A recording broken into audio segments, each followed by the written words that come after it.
In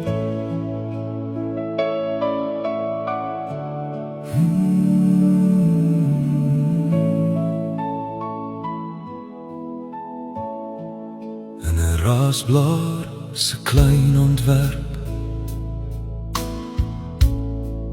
so netjies en so rein,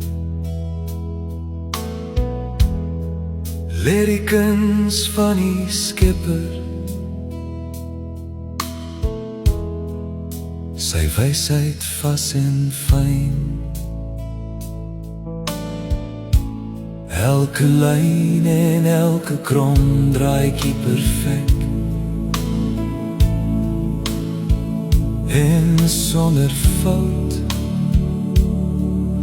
'n fluistering van majesteit, gegraveer in hierdie saad. O Heer, uw grootheid straal in die kleinste van die werk, van sterrehoogte tot die saadjie in die grond se donker kraak.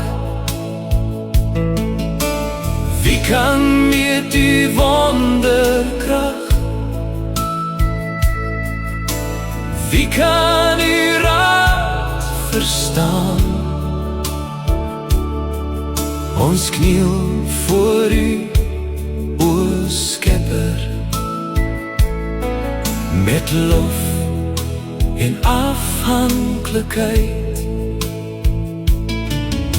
Die saad dra lewe in homself, 'n belofte nog verskuil, en tog reeds straal dit goddelikheid in stilte en in gejuich. Geen mens kon so 'n kunswerk maak, so mooi en so wonderbaarlik. Dit is God wat met 'n meesterhand vorm gee aan wat begin.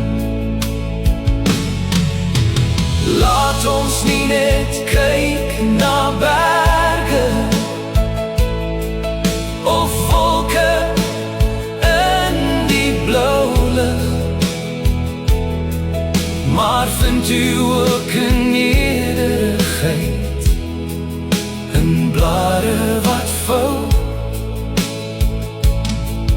want u is in die klein dingetjies en ook in u almagtige grootheid. U bly die Alfa en Omega, altyd naby, altyd daar.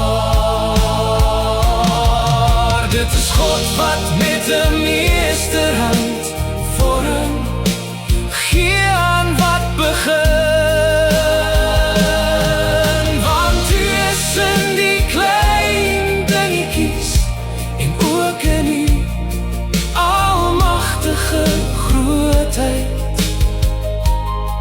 U bly die Alfa